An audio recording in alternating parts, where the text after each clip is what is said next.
Hi there, this is Kevin Sheehan. I'm the executive director of Hope Collaborative, a nonprofit in Greater Boston that Ralph Jacadine and I have created with a group of concerned citizens all over Boston to provide leadership development to kids and teens living in under-resourced neighborhoods around the United States. We're in 4 towns around the United States, cities, and now around the world. We've worked in seven countries, developing leadership skills, which are the foundation of a successful life, according to a lot of research. And the work that we do with young people is foundational in helping them become who they are and tell their story and impact society in positive and powerful ways.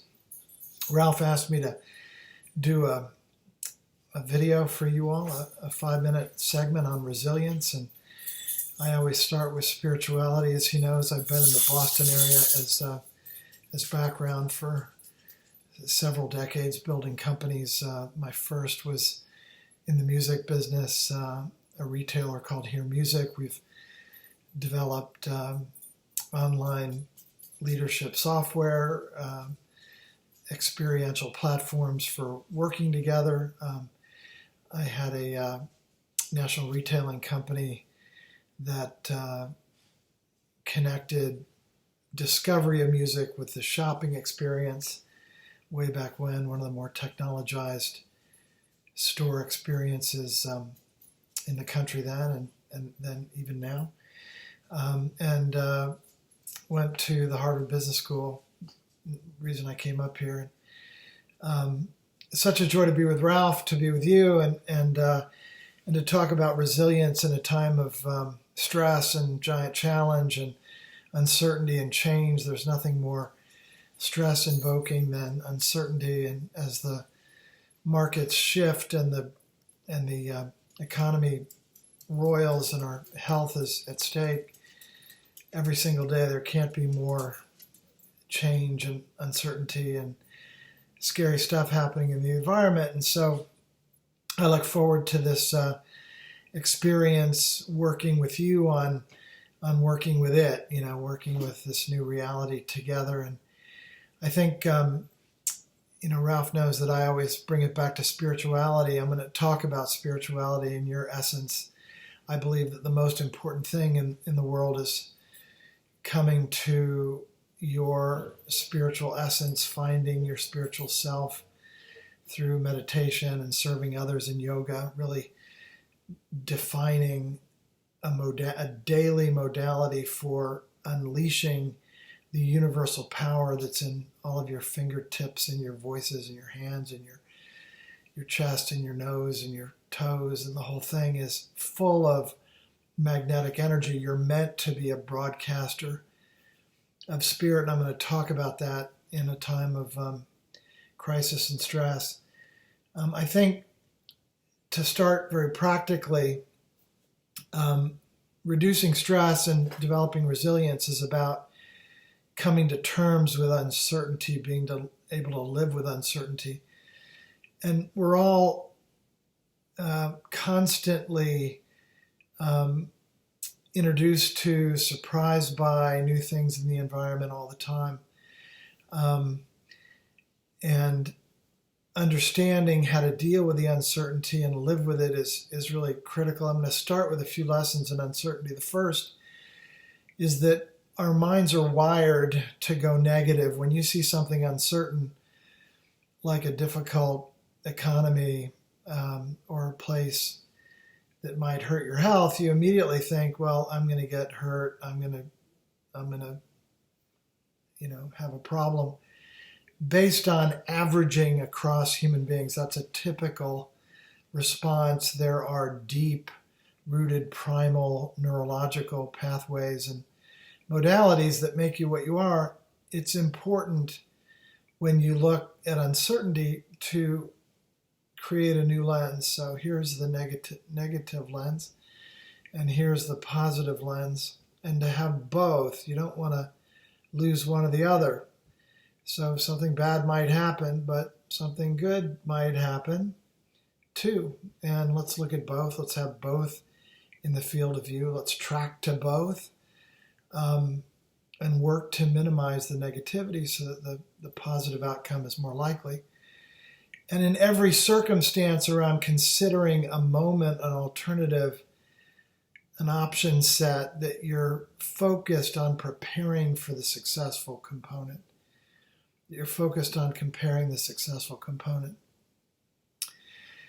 Within that, there's a really nice model called the Goldilocks model, which is not too hot, not too cold, just right. Find reactions and approaches that aren't extreme in the hot or cold. I think Barack Obama said to his teams when he was president of the United States, it's never quite as bad and never quite as good as people talk about. It's somewhere in the middle. So when you chart a course of behavior and response that's in the middle, you're much more likely to be accurate in your response than if you're extreme hot, extreme cold. So the Goldilocks says be in the middle.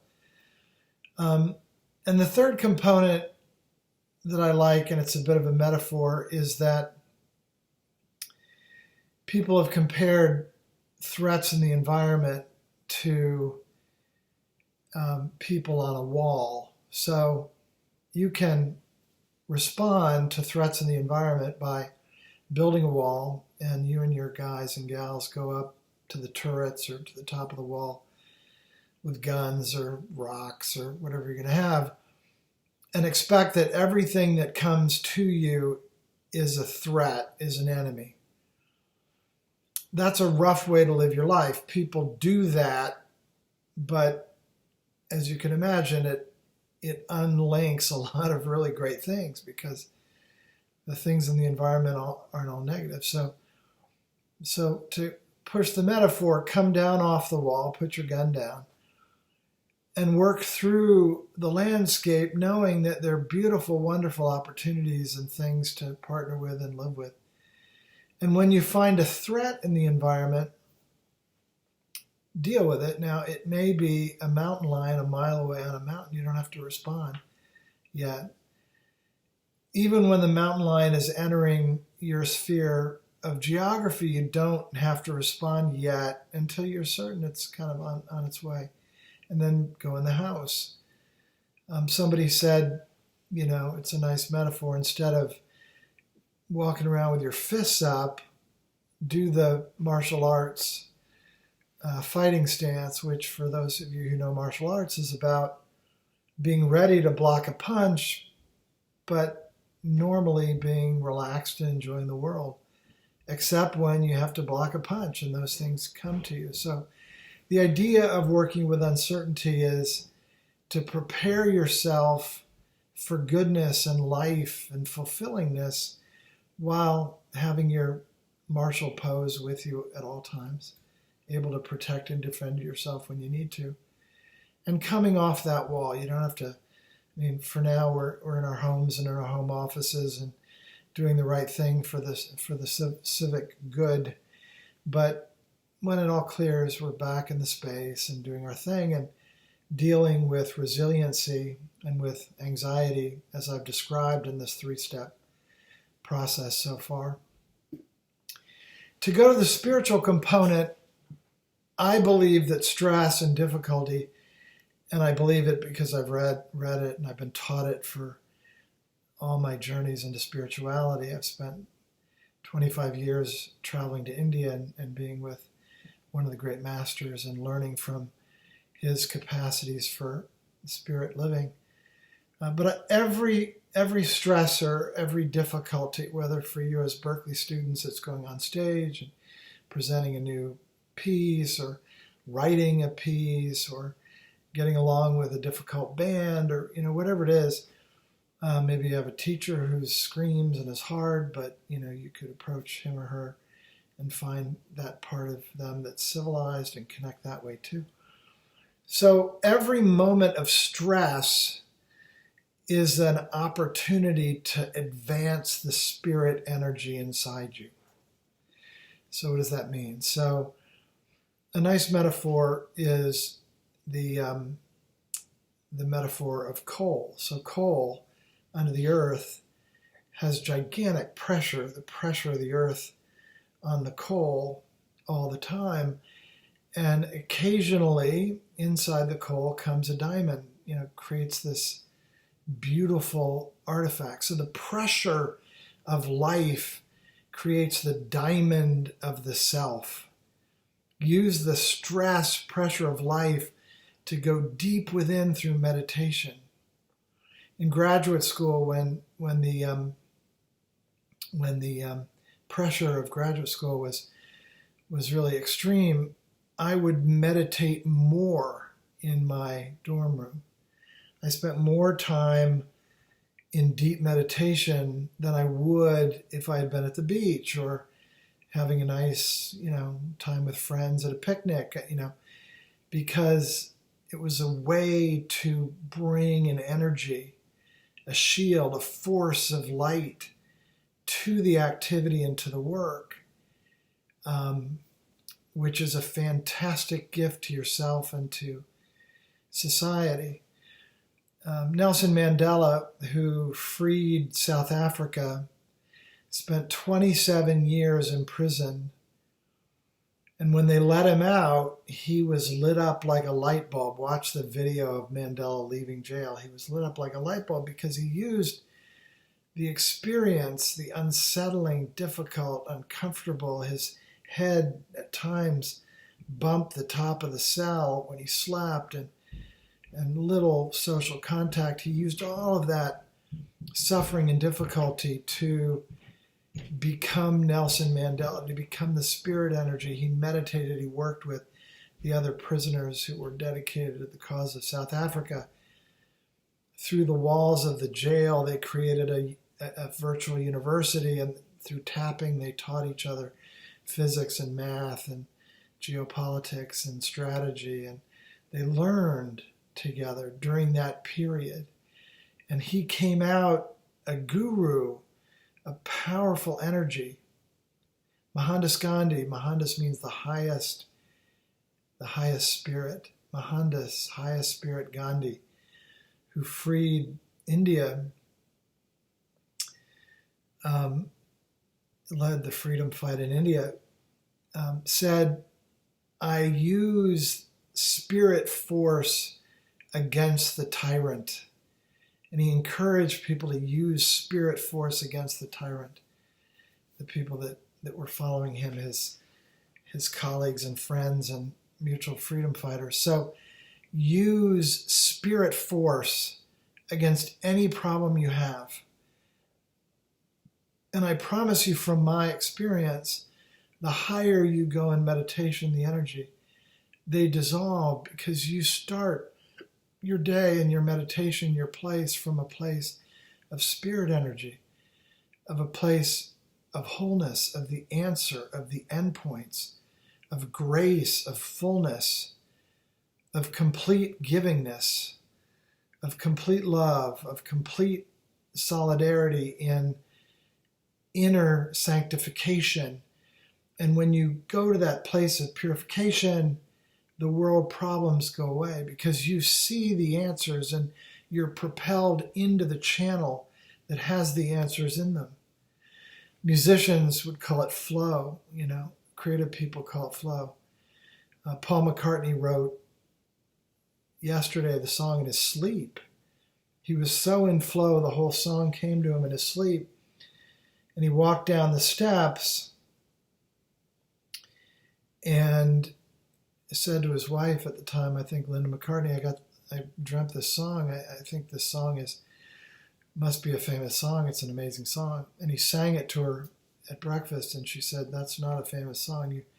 You just dreamt a massive, world-changing ballad. How fantastic. Go write it down, record it. And I think he dreamt scrambled eggs. The words weren't right, but he then overlaid yesterday over scrambled eggs. So it doesn't happen immediately. You got to work it, but get in the flow. The flow is the answer. Everything else, being up on that turret with your guns, you're just causing chaos and fear, and you're advancing that reality will stay with you. You're creating it. Whereas when you go into the flow and the energy and you become part of the healing and the wholeness, all of that stuff naturally goes away because you bring the energy with you. Now, that doesn't mean you won't deal with difficult people and abusive people. You've got to learn how to have the martial arts stance. You've got to know how to block and work with people that are hard in circumstances that are hard. That's part of the mechanics of being a good citizen or a leader. I'd like to talk here now about other models of resiliency that are important. Models that you can think about in daily working through your life, and they're very effective. The first is, it's one of my favorites. When a problem happens, there are 3 steps to managing it. The first is depersonalizing it. The second is detemporalizing it, if that's a verb. And the third is creating a plan. So research has shown that families and individuals and people and friends and groups that fail in the face of a difficult problem do the reverse of those 3. So mom loses her job and you're in the family system. Now let's do the reverse of those 3. So the first thing we do is we personalize it. Oh God, we always lose our job in this family. Grandpa lost his job and dad lost his job and so-and-so lost their job, and this is our legacy. So we all identify with it, we personalize it. And then we elongate the time. This is going to last forever. Not only does this bad stuff happen to us, but it's going to last forever. And the third is you don't plan, because if it's all about you, and this always happens to us, and we personalize it, this is about us, we then don't do anything about it. So the third component is planning, right? So let's do it in the reverse. Mom loses her job. We don't personalize it. This is happening to a lot of people around the country. It's part of the flow of employment. We're going to find another job, or we're going to find ways of making money, or we're going to invent new ways of connecting, right? So that's the first component. The second is, look, might last a couple months. We got to reduce our expenses. We got to do this. We got to do that, but only for 2 or 3 months until we right the boat. And the third is, let's create a plan. Fred, can you budget? Sally, can you, call the utilities and reduce our use of cable? Sandeep, can you step up and help with a visioning hour that we all spend imagining what we want to do for work now and how we can do better and all those things. So those 3 things: don't personalize it, don't elongate the time, and don't not plan. Create plans, depersonalize it. Understand that this is only temporal, it's only short. So that's a first major model of resilience that I like a lot.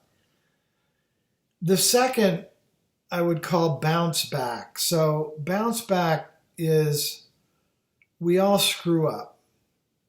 So Jasmine, our beautiful long-haired Jack Russell Terrier, walked into the room. You might have noticed her 10 minutes ago.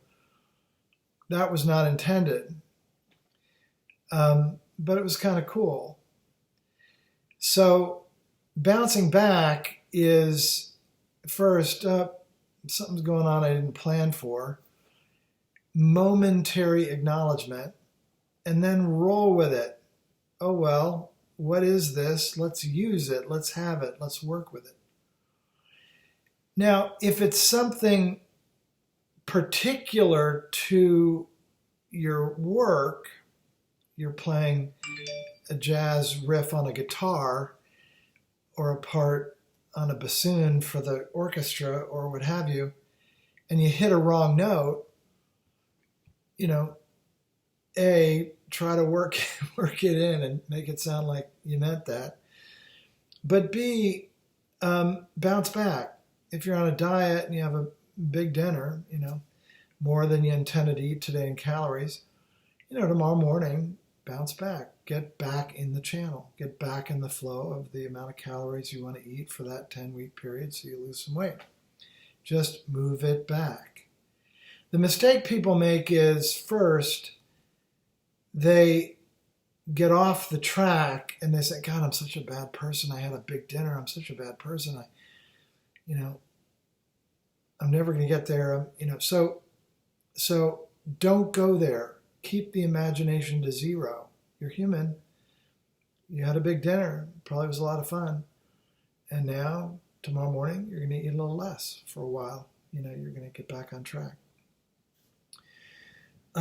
That moving in and out of the track and staying on the track and envisioning the track you want to be on and staying on it is really key. And the ability, when the train jumps the track, to just bring it back on without a lot of thinking and go straight forward is the Olympic way.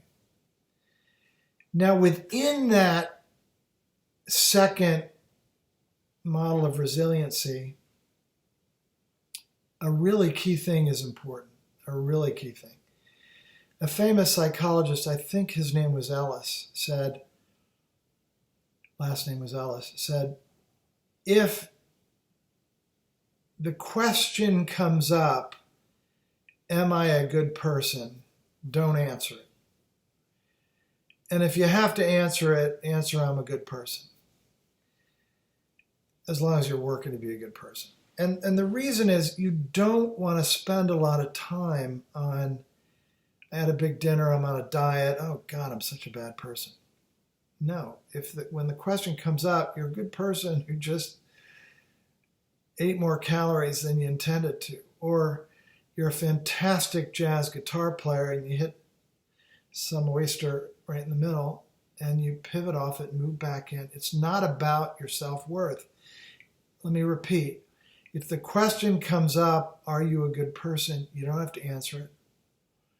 And if you answer it, if you do have to answer it, I'm a good person. Let's keep moving. Right? So that's another key component of resiliency.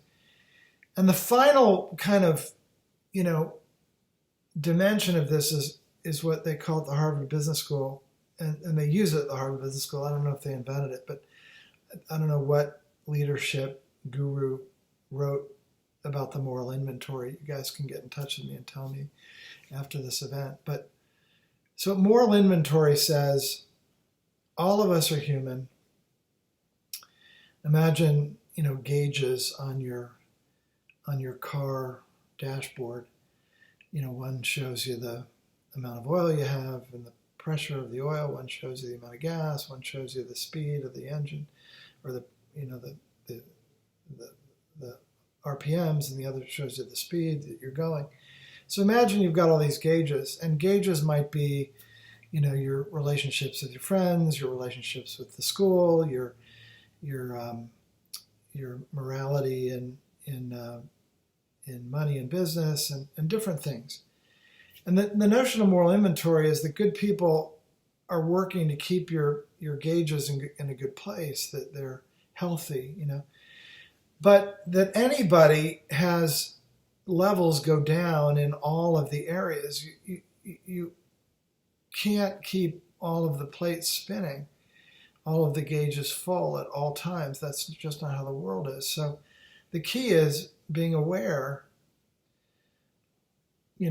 For 2 years I was really on time to my classes, and this month I've been kind of late getting to class. So my meter's gone down on my timeliness. I want to move it back up. I haven't been a great guy with my friends. I've been cranky. I've been rude. I haven't been returning people's phone calls. I haven't connected. So what? Call back and say, listen, I got your message. I'm sorry it took me a week to get back to you, but I'd love to talk to you. Your meter goes back up. So keep track of your moral inventories. your gauges, the places that you want to track and be part of.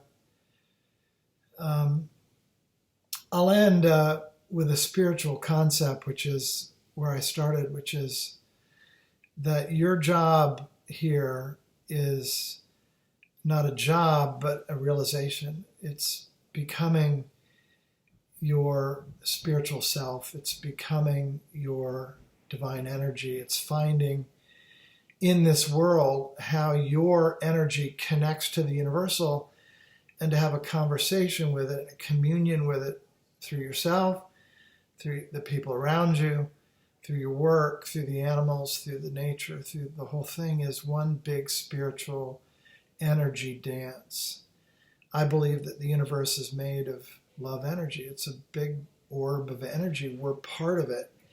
And the key to health and happiness and wholeness and enrichment and meaning, and, you know, starting in a place where we had no pieces of curriculum for Hope Collaborative, and now we have a 4-year program and are impacting kids that we've never even met, you know, in parts of the world, India and South America and Africa and Asia, Pan-Asia, or Asia, and, you know, is about connection, your energy connection, your imagination connection, your inner connection. Learn how to use it. That's the next stage of human evolution. We're moving away from physical connection, physics that measures what's material and measurable, to metaphysics, which is higher level, higher plane impact.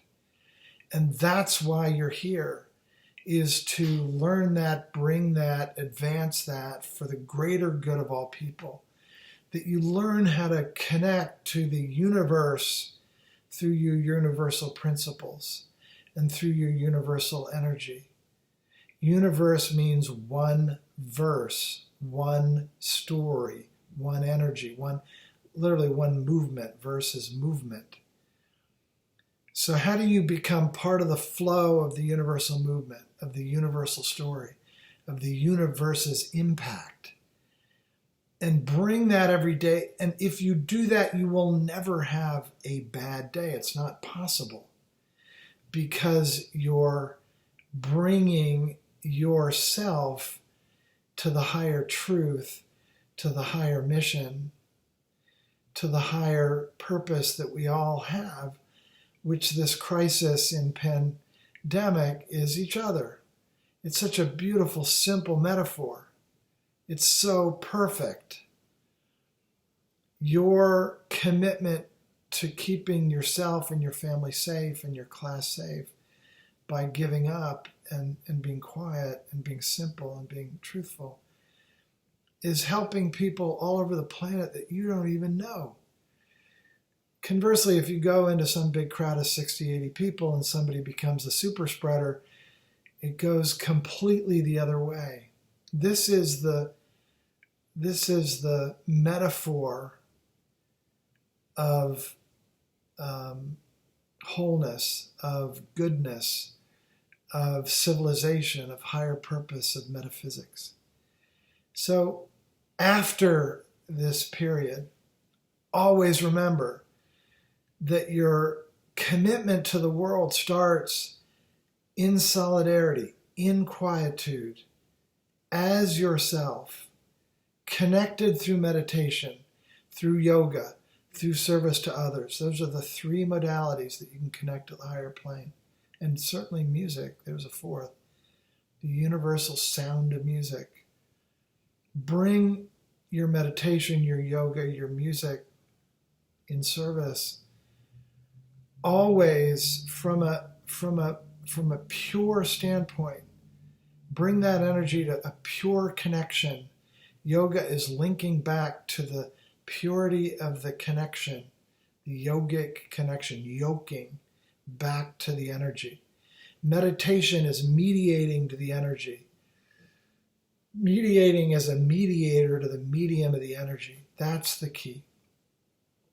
When you do that early in the morning, and you do that at noon over lunch on a walk, and you do that before you go to bed at night, and you focus on bringing that reality to yourself first, it comes through you first and then to others, you'll never fail. It's not possible. In fact, there's no failure in this world. There's only disconnect from the universal force.